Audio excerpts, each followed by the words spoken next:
a great pleasure to see you all here this evening. And it's a particular pleasure for me to welcome this evening as someone who himself has an interest in contemporary art. Rarest of creatures, a person who's equally interested in and equally at home in the arts and sciences, someone who recognises the creativity in both and who works on the links between them. Arthur Miller is Professor Emeritus of the History and Philosophy of Science at University College London. He's worked and lectured at CERN, at the MIT Media Lab, the Laboratoire, the School of Visual Arts and Ars Electronica, and his books include Einstein, Picasso, Space, Time, and the Beauty that Causes Havoc, Deciphering the Cosmic Number, The Strange Friendship of Wolfgang Pauli and Carl Jung, Empire of the Stars, Friendship, Obsession, and the Quest for Black Holes.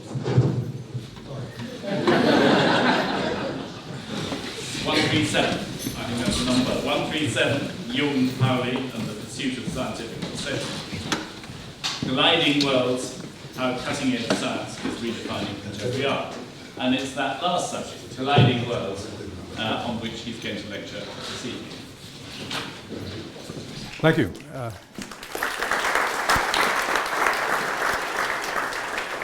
I will try to be the effectual lecturer.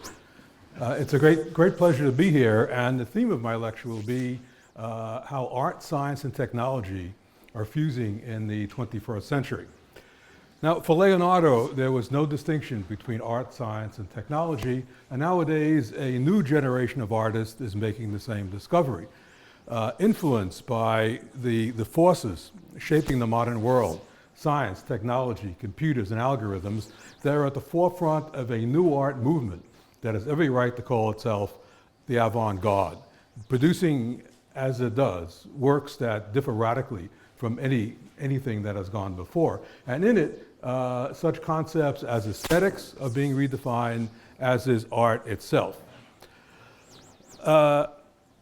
As Peter Weibel is the CEO of the Center for Art and Media at Karlsruhe, and he's an eminent video artist in his own right. And Karlsruhe, his center, is also an important nexus of the new art movement. Weibel stressed to me that in his view, today art is an offspring of science and technology. Now I mean, imagine that. Cutting-edge art is being driven by cutting-edge science and technology. Now, I've interviewed a great many prominent members of this new art movement, and these interviews form the core of my recent book, Colliding Worlds, How Cutting-Edge Science is Redefining Contemporary Art. And tonight what I want to do is to give you a taste of these new developments, a glimpse into the future. And I'll begin by dropping back into the 20th century, itself kick-started by an intellectual tidal wave, an avant-garde.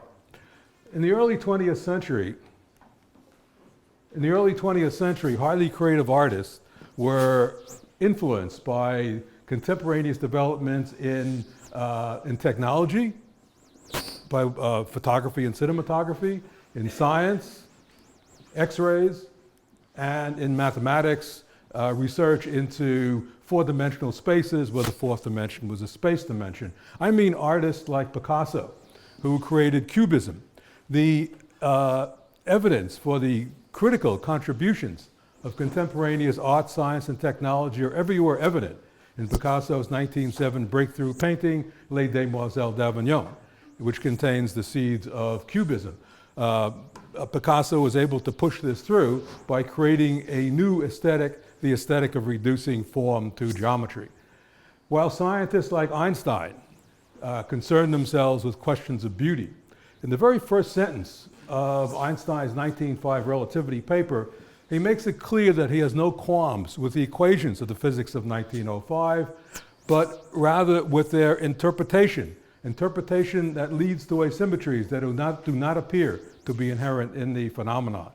He recalled that not too long after he found this to be unbearable. With the aid of a minimalist aesthetic, he shaved away these asymmetries, and what emerged was his theory of relativity, one man's response to his aesthetic discontents.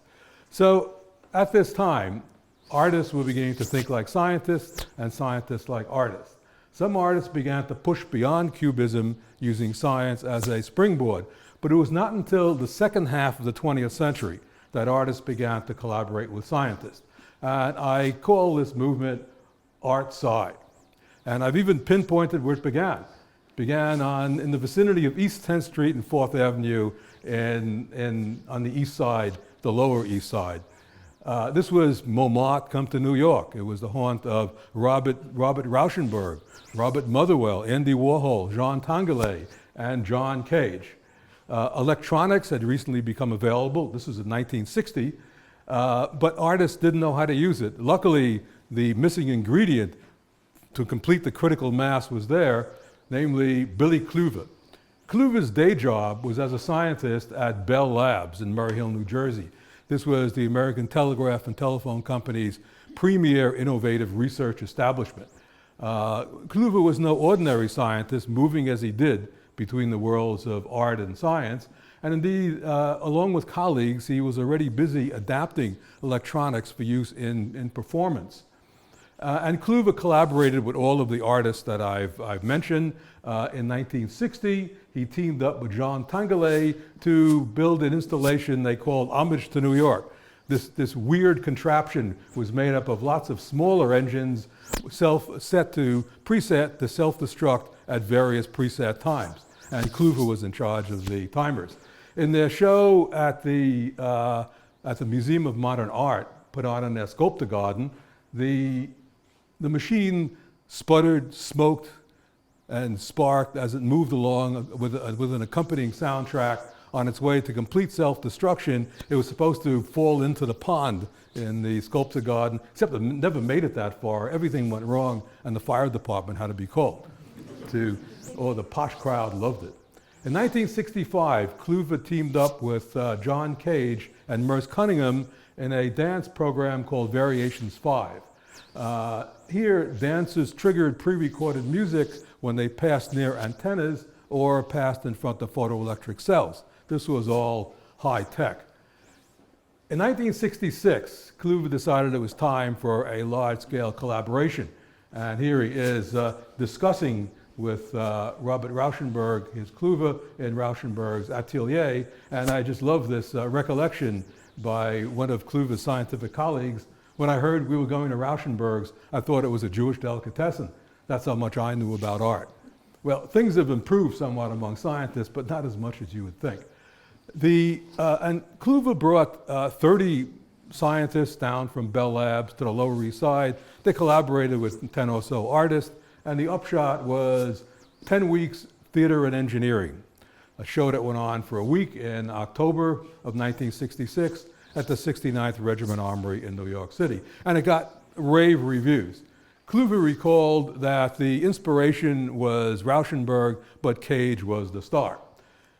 Here is Cage performing his magic, and this time Cage did not use pre-recorded sounds, but rather sounds piped in through 10 telephone lines from hotel kitchens, the RSPCA, police and marine radio channels, and so on. He even wanted sounds from outer space, and indeed could have had them because the year before, 2 scientists at Bell Labs had discovered the echo of the Big Bang, but they couldn't hook up lines from their laboratory in Homedale, New Jersey, into the 69th Regiment Armory.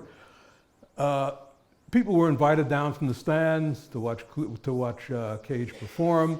The huge auditorium was filled with a cacophony of sounds, and everyone loved it. Amongst those inspired was Jascha Reichert, who 2 years later, in 1968, set up an exhibit she called Cybernetic Serendipity, which extolled the creative virtues of computers for art. Last year, the 1970s and 1980s, collaborations between artists and scientists waned owing to the perceived association of science and technology with the military during the Vietnam War. But the 1990s witnessed dramatic developments in biotechnology, such as in vitro fertilization, gene therapy, organ transplant, and functional magnetic resonance imagery. And artists realized that they could not afford not to delve into, not to learn these new disciplines, which enabled them to expand their toolkit from chisel and paintbrush in a way which allowed them to study in more detail, in different detail, what was always the purview of the artist, emotions and nature. In order to kickstart collaboration between artists and scientists, the Wellcome Trust put their political clout and treasury behind a movement they called artsci, partnerships in science and art. Actually, it was partnerships in biotechnology and art. And what I call artsci is wider in scope. It involves in the involvement of artists with the whole panorama of science and technology. It's more extreme in that in the first half of the 20th century, artists, I mean cubists, surrealists, and futurists, dealt with the ideas of science and technology, but not with the media. While in the second half of the 20th century, they delved into the media as well. And of course, collaboration was prime, and one was looking for the effect of art on science. Right now, the arrow runs mostly in the other direction.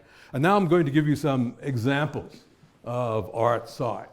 The oldest form of artsci is biology-influenced art. This exciting line of research explores how the body will undergo radical changes, or what radical changes, I should say, the body will undergo in the 21st century. In other words, what it means to be a body in the 21st century.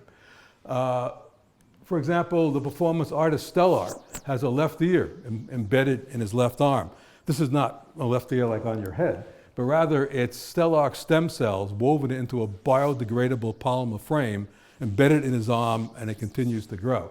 And into this hole will be inserted a Bluetooth device to hook up Stellar with a web. Brendan Ballinger explores deformities in amphibians towards investigating the degradation of the environment. He's also known as an eco artist. And of course, there's Alba the Bunny, created by the artist Eduardo Catch. Alba underwent gene therapy by having injected in it the gene, a fluorescent protein gene from a jellyfish which glows green when blue light is shown on it, just as Alba did. And then Catch is a very provocative person, started a series of debates about the ethical nature of creating living forms through gene therapy, forms that had not existed before. The second oldest form of artsci is physics-influenced art. Josiah McElhaney's magisterial glass sculptures, which he calls Island Universe, is an ode to the creation of universes. Each one of these universes was formed from its own Big Bang, and they are formed of thousands of aluminum rods and thousands of metallic orbs. Each of the orbs represent a galaxy at a particular state in its development, as given by its distance from the epicenter, so to speak. McElhaney teamed up with a cosmologist to make this as scientifically accurate as is possible. Each of these galaxies is 14 feet wide, 12 feet high, and is hung precariously by a thread 2 inches off the floor. He completed this piece in 2005, but now it has additional relevance since evidence may be had in support of the mind-boggling multiverse hypothesis. It's a suggestion that universes are being created all around us. Evelina Demnich and Dmitry Gelfand call this installation 10,000 peacock feathers and foaming acid. And what they do is they use a green laser beam to scan the surfaces of soap bubbles to generate phenomena that simulate the dynamics of living cells and nonlinear optics in order to give scientists another means to study these areas. And they use their work as a light show. They project onto a hemispherical ceiling, and along with the light show is a sound show where the sounds are generated by an algorithm. And this is what audiences see and hear.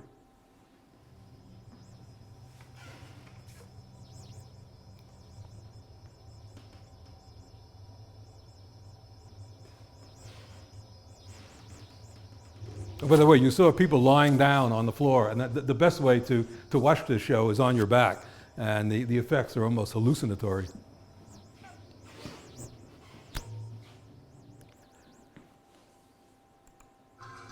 David, based on a platform for simulating molecular motion, David Glowacki, a scientist at Bristol University, heads a team of artists, scientists, and technicians, and they have come up with a dance program they call Hidden Fields. Hidden Fields combines dance with cutting-edge interactive digital art and molecular dynamics. Dancers' movements turn into energy fields that disturb molecular motion, giving us another way to appreciate the beauty of everyday motion.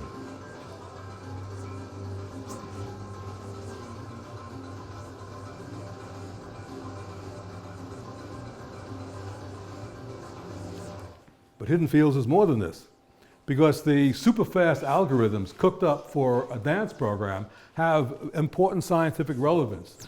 They enable scientists to interactively manipulate chains of protein molecules in order to study the process of folding. It's a process in which protein molecules curl around and form structures that transform into organs in our bodies while we are in the womb. Anything that goes wrong can be potentially life-threatening. These methods are often 10,000 times faster than brute force structure finding algorithms. And this is a surprise bonus at the frontier of a fused scientific and artistic creativities. And here they are actually manipulating molecules. And they have fun too. Now, I've not only observed and have written about the artsci scene, I've participated in it as well.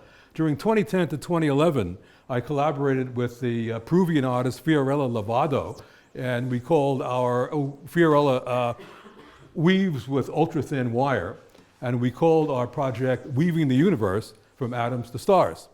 As should be the case in any collaboration between artists and scientists, I spent a long time explaining to her scientific concepts, and she read as many books as she could on it. We had several successive shows at the Royal Astronomical Society, the Benaki Museum in Athens, and the Schirmer Gallery in Berlin.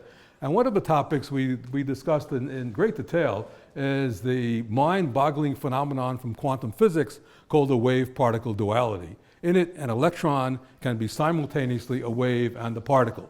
Now, something like a thing like that is unimaginable, and so it's unimaginable. And I challenge my artist colleague to represent it.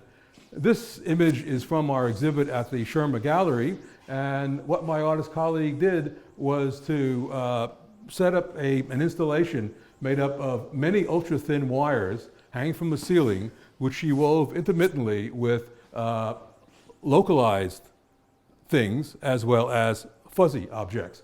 And if it forms a tapestry, and if you look at it long enough, it really looks like something that's a wave and particle at the same time. Now, technological developments have opened up new areas in artsci. One of them is media art. Consider Ken Perlin, who is a researcher at works at the NYU Media Lab. Using complex mathematics, Perlin invented a process that came to be known as Perlin noise. It is essential for the animations produced, for example, by Pixar, to be more lifelike. The skin texture is smoother, and it also generates ghostly landscapes. Now, Perlin's colleagues, as well as a vast army of moviegoers, consider these animations to be aesthetic. And indeed, Perlin has the rare occurrence for a scientist of being awarded an Oscar. When I asked him whether he considers himself to be an artist or a scientist, he said neither. I'm a researcher. And we recall Picasso's words that art is research. An area that I discovered for myself to my delight in doing research for my book is sound art. In its sound art is sculpt space with sound. And Sam Allen Gay is a sound artist who sculpts space with sound using cities as his canvas. And in particular here, he is focusing on this plaza, using this piazza as his canvas. The piazza is next to a Hauptbahnhof, or a train station, and so during the day it's crowded and noisy, and at night it's rather edgy. And he sought to change this by means of an installation made up of two speakers, one up here and one down here. This speaker emits ambient sounds that have been harmonically filtered, and it sounds like this by itself.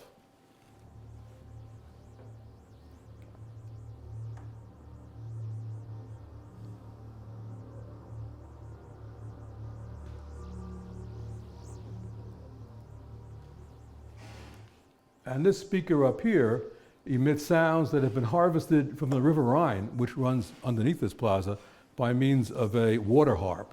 And by itself, it sounds like this.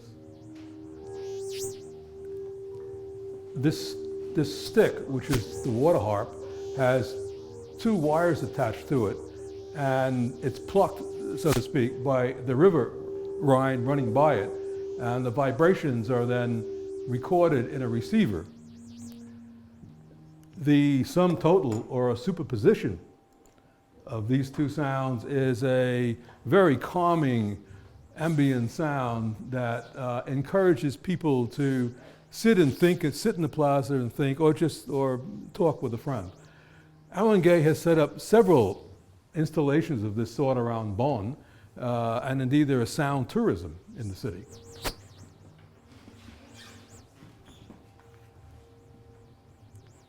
Another take on sound art is by Todd Mackover, who works at the MIT Media Lab. Among Mackover's many projects is the invention of hyperinstruments.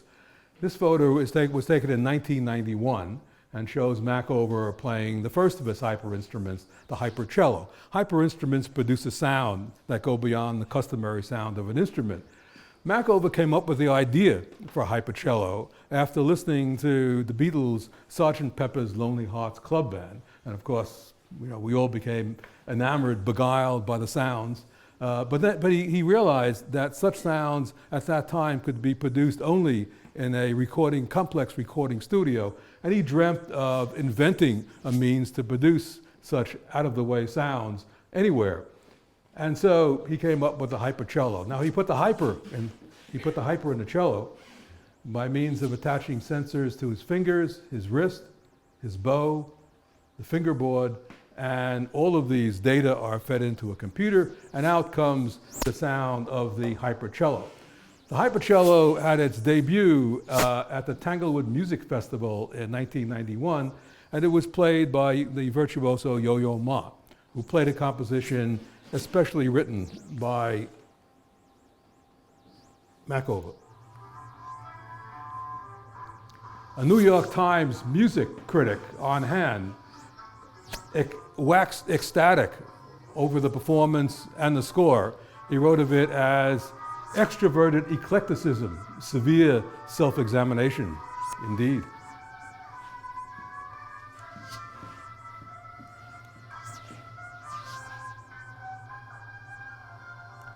Another take on sound art is by the London-based musician and composer, Paul Prudence. Like Cage, Prudence sometimes collects sounds, only he combines sounds with algorithmically generated images to produce sounds that you can see. Now, you don't walk out of a concert by Prudence, Mackover, or indeed most other 21st century avant-garde electronic musicians whistling a melody. This is a visceral, cerebral experience. I'm going to play you a selection from a recent composition by Prudence. He calls it Cyclotone, and in it both sounds and images are created by creative algorithms. These are algorithms that don't proceed in a predetermined path, but can branch off randomly, and these algorithms are set up to play off one another. Prudence conjures up a universe made up of images that whirl and twirl and morph into what evokes the four-dimensional space-time of relativity theory. These images in turn spin and morph into quasars, jets, black holes, even the Big Bang, all to booming music. Prudence's goal is to take the viewer into another dimension. And he tells me that the images that appear sometimes surprise him. They could be fractal images, visual representations of complex mathematical functions. And in fact, Prudence is often invited by mathematicians to speak about his algorithms and of the images that they produce, and how he creates these images. Which brings me to a contentious topic: can computers be creative? I'll just mention a couple of examples here to exasperate some of you. In 1965, computers, by that I mean the megalithic IBM 7090 series, which occupied a room this size, were used mainly for code breaking and for the numerical solution of complex equations. The numbers that were crunched out by the computer were fed into a plotter, pens, which plotted the numbers relative to certain axes. In that year, simultaneously and independently, a few people came up with the idea of why not have computers draw? The original art that computers originally produced was not all that interesting, but one person in particular came up with another idea: why not investigate creativity using computers? His name is A. Michael Knoll, and not coincidentally, he was a scientist at Bell Labs, a colleague of Billy Kluver. Knoll is an urbane scientist. His interests go beyond science into philosophy, history, music, and art. And in 1965, he was particularly interested in Piet Mondrian and the images that Mondrian had been generated since 1917, which he called composition with lines. They're lines, vertical lines and horizontal lines at right angles to one another. So Knoll then proceeded along the following line. He took a group of randomly created dots, just punched out, and input an algorithm to connect those dots two at a time in vertical and horizontal lines, and compare the result with, compare the computer composition of lines with Mondrian's composition with lines.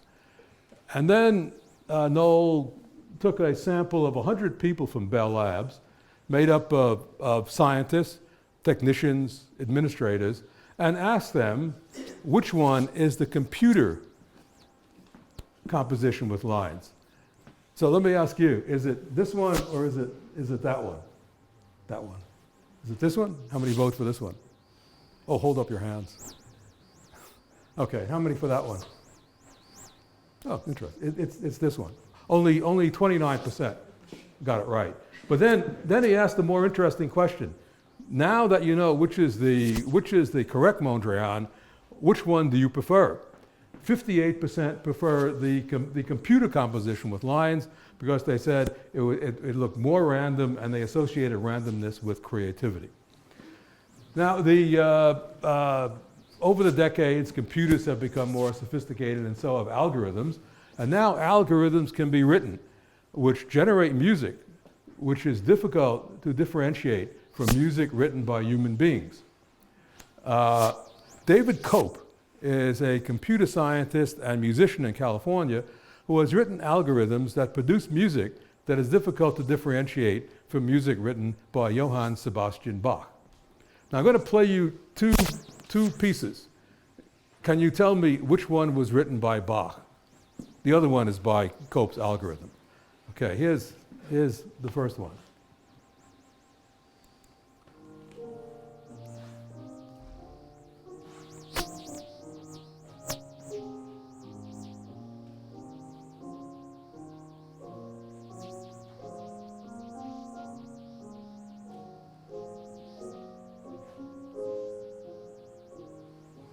Oh, by the way, Bach is on the upper one and Cope is on the lower one.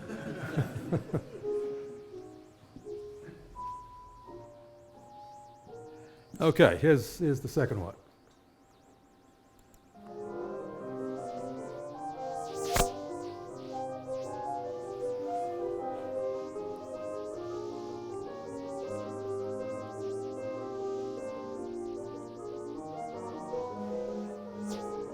Okay, be careful here.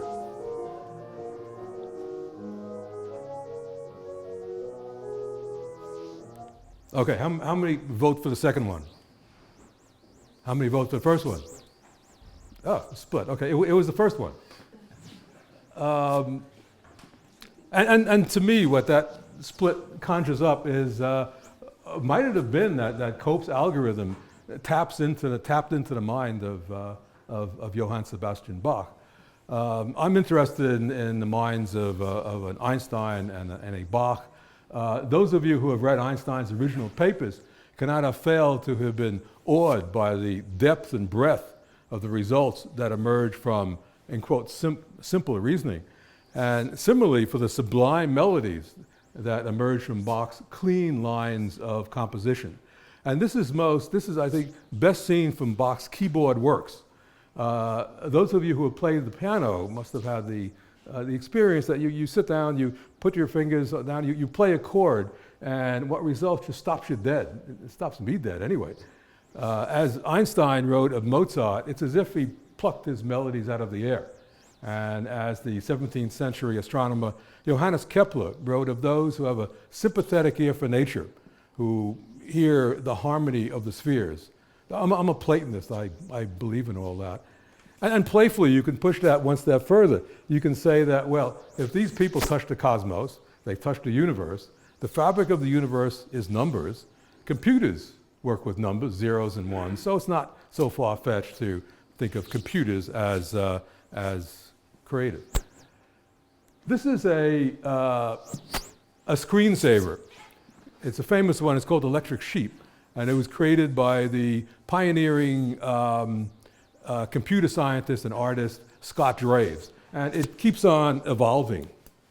And if a particular evolution is found by Draves and/or his crowdsourcing as being particularly beautiful, aesthetic, then Draves will tweak the algorithm, which is the creative algorithm, to proceed along those lines as far as is possible. It's a nice illustration, a nice mention, I should say, of an interplay between aesthetics and numbers. When I interviewed Draves for my book, I asked him, what was your interest before computers? And he said, there was no before. And he told me that when he can feel the presence of this computer, and when he sits down at his computer, at his keyboard, he thinks of peaceful coexistence at this point. And he made the astounding comment that I believe that computation can reproduce the whole creative process, and that ultimately computers can't have soul. Okay, we could talk about this for a long time, but I will move on. The age of technology has morphed into the age of information, the age of data, the age of data visualization art. Data visualization artists use algorithms to mine huge caches of data in order to represent these data aesthetically. Their measure of aesthetics is that the higher the information content, the greater the aesthetics. Information content and aesthetics go hand in hand in data visualization art. This is a dramatic, one might say, extension of the concept of aesthetics into the age of information. I'll give you a couple examples. The data visualization artist Yona Lo calls this installation Emoto. It is a representation of emotions at the 2012 Olympics in London. What Lo did was to monitor 12.5 million tweets, and he found that you get maximum number of tweets at the time of a great victory, or maybe at the time of an unexpected defeat. And what one looks for in data, what scientists have always looked for in data, is patterns in order to get some handle on deep structures in nature. And the pattern that Lo found fit these data best, represented them best, is a seascape of waves and of maxima and minima. Scott Coblin is a data visualization artist who until recently was the head of the creative arts team at Google. This is, he calls this piece Flight Patterns, and it represents the data from 250,000 airplane flights across the United States on 12 August 2008. This screenshot was taken at a time of day when lots of planes are in the air. For example, a pattern that emerges is that of the continental United States. Data visualization, now this has a characteristic of 21st century electronic art, namely that there's no Mona Lisa, there's no single unique piece. It keeps on evolving. Whoops, it keeps on evolving. It has to have a kick to it. It keeps on evolving. Now, I've given you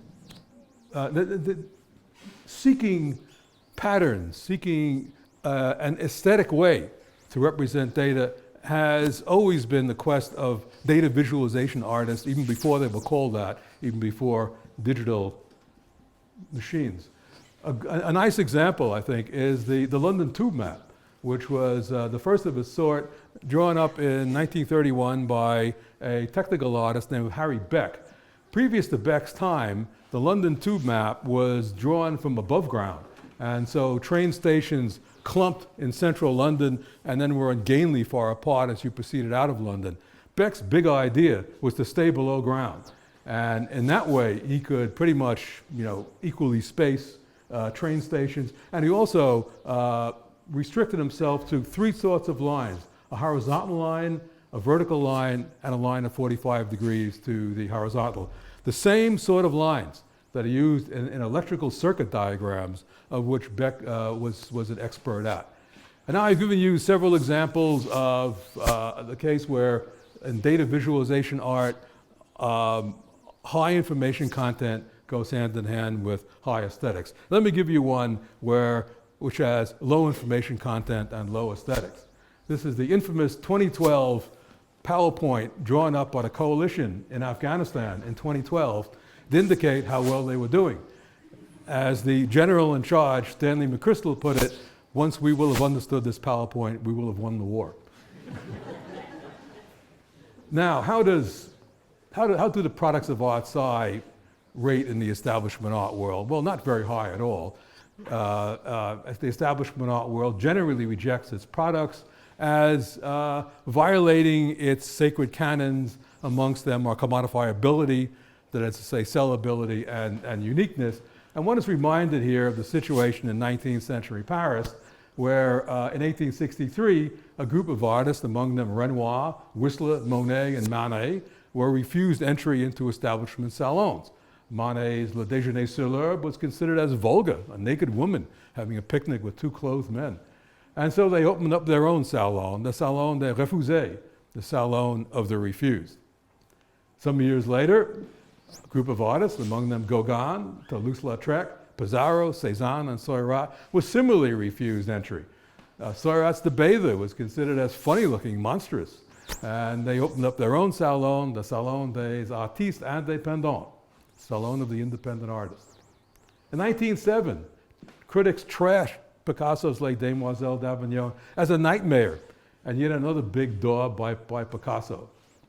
Now, all of these artists were considered as avant-garde in their day. Does not that rate artsci to be the new avant-garde? Its Salon des Refusés are impressive buildings, usually equipped with laboratories, such as Ars Electronica in Linz, Austria, Le Laboratoire in Cambridge, Massachusetts, in the United States, Science Gallery with a site in Dublin. Another one is scheduled to open next year on the King's College campus in London, and two more are slated for New York and Singapore. And then there's the Center for Art and Media in Karlsruhe. Just as the work of Seurat, Manet, and Picasso have become part of the canon, the establishment art canon, so will the products of artsci. Coincidentally, art will be redefined because not only are its products generated by science, technology, computers, and algorithms, it is one with them. And so will aesthetics. Aesthetics in classical art is totally in the eye of the beholder, so it's totally subjective. And it's good to remember that just as there has always been an aesthetics in art, there has always been an aesthetics in science, which has become more objective since the late 19th century with the emergence of mathematically based theories. And doubly, triply so in artsci, where the products are directly produced by science, technology, computers, and algorithms. Over 100 prominent workers in artsci that I've interviewed emphasize to me that the criterion, the aesthetic judgment, criterion for aesthetic judgment have become simplicity, functionality, balance between form and function, and meaning. And we should heed what these people say, because these are dispatches from the edge. And so in conclusion, I believe that art, science, and technology, as we know them today, will disappear, fuse into a third culture in which artsci will be known simply as art. For further details, I recommend you take a look at my book, Colliding Worlds. Thank you.